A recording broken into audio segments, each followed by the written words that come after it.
Assalamualaikum warahmatullahi wabarakatuh. I'm Ekadia Syafitri. So today I will do a presentation about the summary of meeting 5, namely the process of translation process. So before we continue, we have to know what translation is. There are lots of opinions from experts who put forward the meaning and the meaning of translation. But here I take one of the expert opinions, namely the definition of translation according to Catford.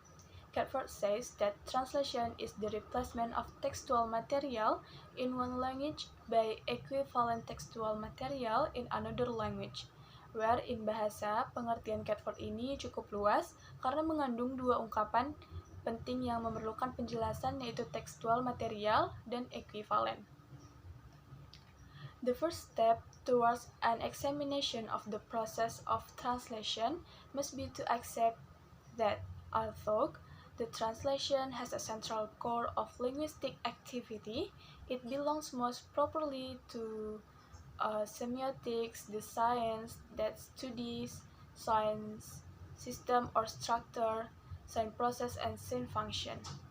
Beyond the nation stressed by narrowly linguistic approach. The translation involves the transfer of meaning content in one set of language things into another set of language things through competent use of the dictionary and grammar. The process involves a whole set of extra linguistic criteria also. Okay, we continue to type of translation.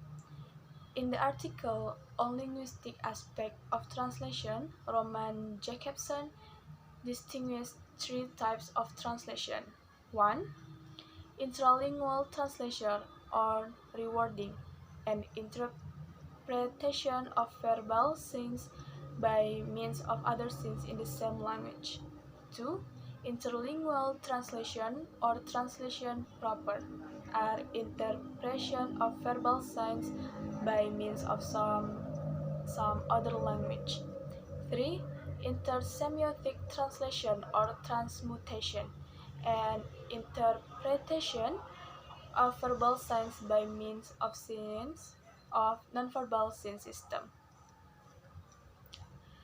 Having established these three types, of which translation proper describe the process of transfer from SL to TL, Jacobson goes on immediately to point to central problem in all types, that while message might serve as adequate interpretation of code units or message, there is ordinarily no full equivalent through translation.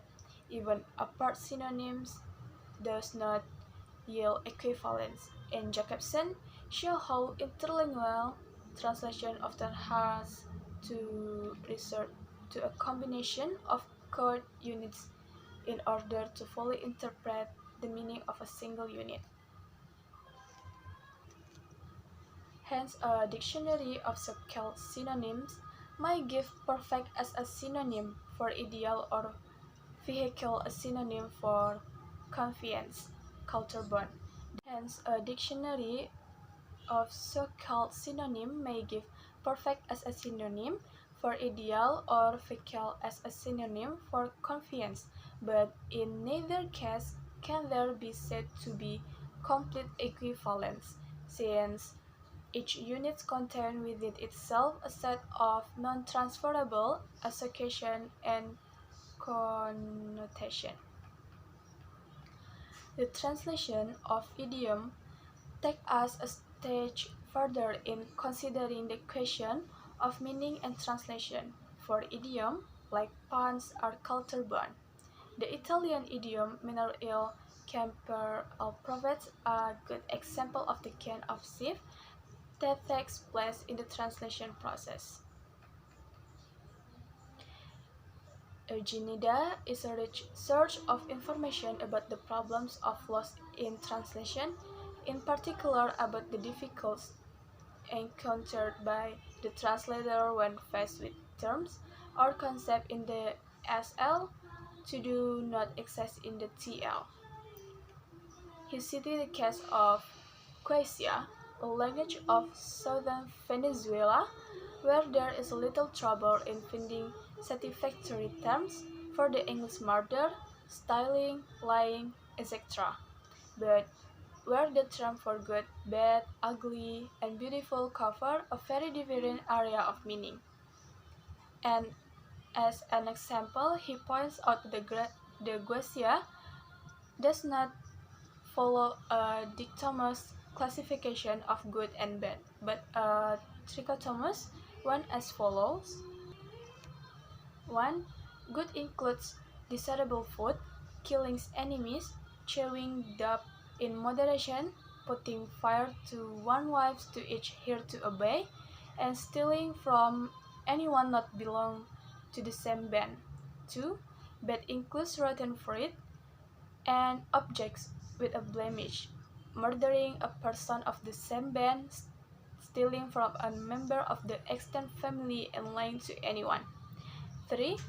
Violating to taboo includes in case being too close to one mother-in-law, a married woman eating tapir before the birth of the first child, and chills eating rodents.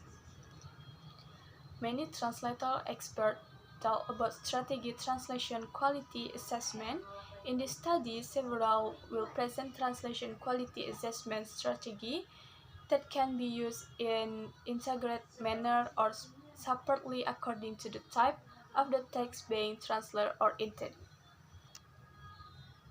Although almost all of these strategies are widely used to assess the translation result of non-literally text, but some of which can also be used to assess the translation result literally words, especially prose, although assessing the quality assessment, the translation of the literary word is provided separately. The following is several strategies for assessing the quality of the translation is question. Accuracy test means checking whether in the meaning is transferred from TS in the same and that in TS. Translators' purpose is to communicate meaning accurately. Translators are not allowed to ignore, add, or reduce the message contained in TSU because it is influenced by the formal form of BSA. To express meaning accurately, the translator might make changes to the form or structured grammar. Nida and Taber assert that message must take precedence because it is the content of the message that is most important. This means that certain rather radical deviations from the formal structure, law, or even required. Lessons that the main purpose of the accessory test as follow. 1. Checking the equivalence of the content of the information. This check is carried out for belief that all information is conveyed, nothing is left behind, nothing has increased, and nothing is different. 2. After all the information is believed to exist, the translator needs to look for it another problems with how to compare ST and TSA. He needs to note down items that need to be reconsidered. He must objectively evaluate their work critically, at which the same he must be careful lest he replace something that should not need to be replaced. And 2. Readability test. Readability test is done by asking someone to read part of the translation text aloud. As soon as he reads, appraiser pay attention to where the reader is confused. If he stops and rereads the sentence, then the examiner should note the 3 is readability issues. Sometimes the reader seems to stop and wonder why it reads like that. The readability test according to Larson above is practically the same with reading aloud technique. 3 is naturalness test. Larson states that the purpose of translation is in between is to produce an idiomatic translation, namely a translation whose meaning is the same as the source language expressed in natural form, (NCL).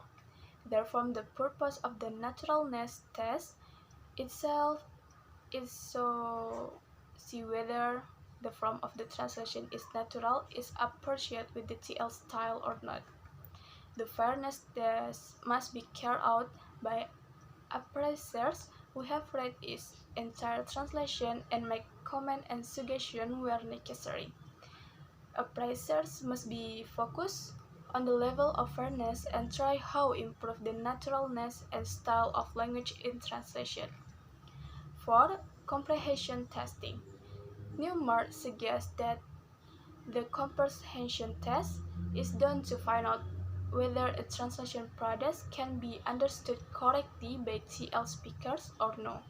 This comprehension test is closely related to the error problem referential as possible by the translation.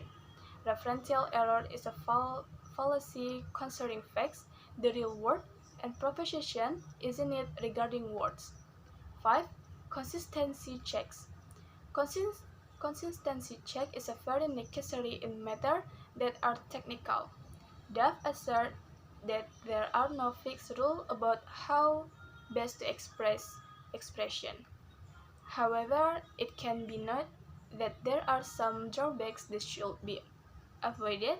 One of the drawbacks is inconsistency. Consistency is also a target be avoided in editing must require careful attention. For example, consistency in the spelling of names of people and places is very important. The foreign words borrowed and used a number of times should be checked for consistency of spelling. 6. Back translation. 7. Close techniques. How about the close techniques? Knight and Tabor recommend in the close technique for assess the quality of the translation. This technique uses the level of understanding reader of the target text and indicator of translation quality. How is this technique done? At first, appraiser deliberately remove every fifth word from the subtitle, meaning every the next 5 words are delayed. Then he asks the reader to predict the omitted words. From the result can be assumed, the more the number of words that can be correctly guessed, the easier the translate text is understand predictability level. A knowledge test. This knowledge test is used as a quality technique text translation. This technique is done through knowledge testing reader about the content of the BSA text. BSA text readers are asked to read the text translation and answer the question in the questionnaire that has been prepared by the appraiser. If the reader of the subtitles can answer question correctly, answer in many questions. And next, performance test. Performance test is generally used for assess the quality of translation of technical documents. Release said that with the performance test, the appraiser can determine of the quality of subtitles through performance testing technical who has the use subtitle to repair or setting up a piece equipment. This performance test still has some weakness. Among them, first, the performance test is unable to assess quality. Non-technical translation. Second, the translation result does not always accurately reflect the message. It is possible that the translation read by the technician in question is actually not quality, but he can repair a piece of equipment because he has previously read a translate text, or he already has one experience to fix it. Okay, that's all from me. I think this is enough. Thank you for your attention. Assalamualaikum warahmatullahi wabarakatuh.